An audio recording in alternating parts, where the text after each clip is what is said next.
পাখিরাও বোঝে সংসার মানেই দুজনের। এই সহজ সত্যিটা আমরা অনেক সময় ভুলে গেলেও এই ছোট্ট প্রাণীরাই আমাদের বারবার মনে করিয়ে দেয়।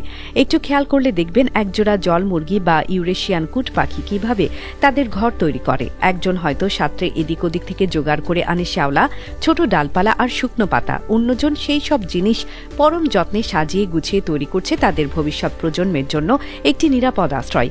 এখানে কোনো ভেদাভেদ নেই কোনো একজনের উপর সব দায়িত্ব চাপিয়ে দেওয়ার প্রবণতা, আছে শুধু পারস্পরিক বোঝাপড়া। সংসার ঠিক এমনই একটি বিষয়। এটি একটি গাড়ির মতো, যার চাকা দুটি। একটি চাকা ছাড়া যেমন গাড়ি চলতে পারে না, তেমনি একজনের চেষ্টায় সংসার সুন্দরভাবে এগিয়ে যেতে পারে না।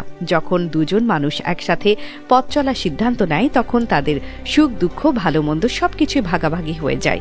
দায়িত্বগুলো যখন ভাগ করে নেওয়া হয়, তখন কোনো কাজই আর কঠিন বা বোঝা মনে হয় না। ঠিক যেমন একটি পাখি ঠোঁটে করে খড়কুটো বয়ে আনে আর অন্যটি তা দিয়ে বাসা বোনে, তেমনি সংসারের একজন যখন বাইরের দিকটা সামলায়, তখন অন্যজনের উচিত ঘরের দিকটা আগলে রাখা। আবার প্রয়োজনে ভূমিকা বদল করে একে অপরের পরিপূরক হয়ে ওঠাই আসল সার্থকতা। শুধু ইউরেশিয়ান কুট পাখি নয়, প্রকৃতিতে এমন উদাহরণের অভাব নেই। বাবুই পাখির কথাই ভাবুন।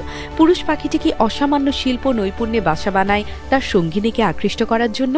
স্ত্রী পাখিটি সেই বাসা পছন্দ করলে তবেই তাদের সংসার শুরু হয়। এখানেও রয়েছে দুজনের সম্মতি আর পছন্দের গুরুত্ব।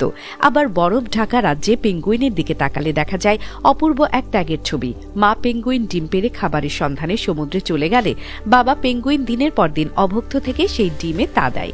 এরপর মা ফিরে এলে বাবা যায় খাবারের খোঁজে। এই যে পারস্পরিক বিশ্বাস আর দায়িত্ববোধ, এটাই তাদের চরম প্রতিকূল পরিবেশে টিকিয়ে রাখে।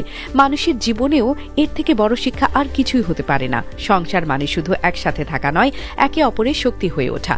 একটি মজবুত সম্পর্ক তৈরি হয় ছোট ছোট ত্যাগের মাধ্যমে, বোঝাপড়ার মাধ্যমে এবং একসাথে চলার মাধ্যমে। যখন দুজন মানুষ একে অপরের স্বপ্নকে নিজের স্বপ্ন বলে মনে করে, একে অপরের দুর্বলতাকে ঢাকার চেষ্টা করে এবং একে অপরের সাফল্যকে নিজের সাফল্য ভেবে আনন্দিত হয়, তখনই একটা প্রকৃত সংসার হয়ে ওঠে। না হলে সেটা আর যাই হোক সংসার হয় না।